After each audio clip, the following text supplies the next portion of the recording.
एकही सुगंध वास येत नाही, सगळा घाण वास येतो. कारण काय?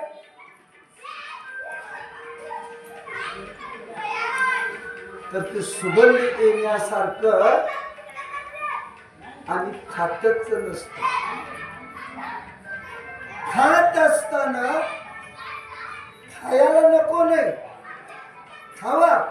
पण मला सांगा, एवढ्या लोकांनी काल नाश्ता केलाय, एकाच्या तरी मुखातनं रामकृष्ण हरी, रामकृष्ण हरी, रामकृष्ण हरी गेले हात. येईल सुगंध. सुगंध यावा असं जर वाटत असेल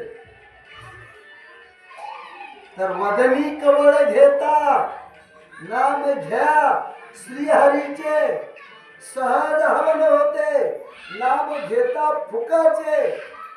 जीवन करी जीवत्व, अन्न हे पूर्ण ब्रह्म.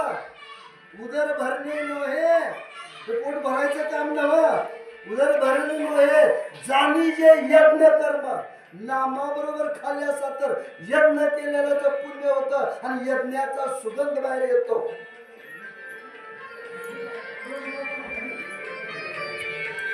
काय मजा करायची, एक तर सुगंध येत नाही तर. आणि अशा घाणीमध्ये आम्हालाच जर लाळ आलेली जर वाटली तर घाण वाटते.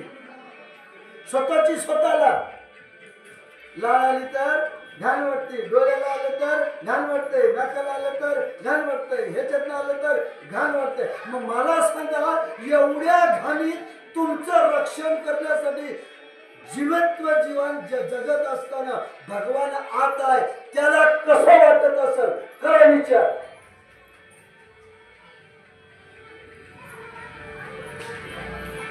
त्याला काय वाटत असेल?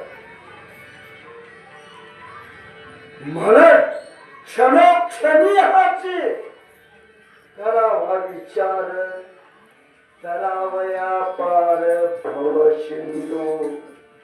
क्षणोक्षणी या गोष्टीचं चिंतन करा, विचार करा. भवसागरातनं तरुण जायचं असेल तर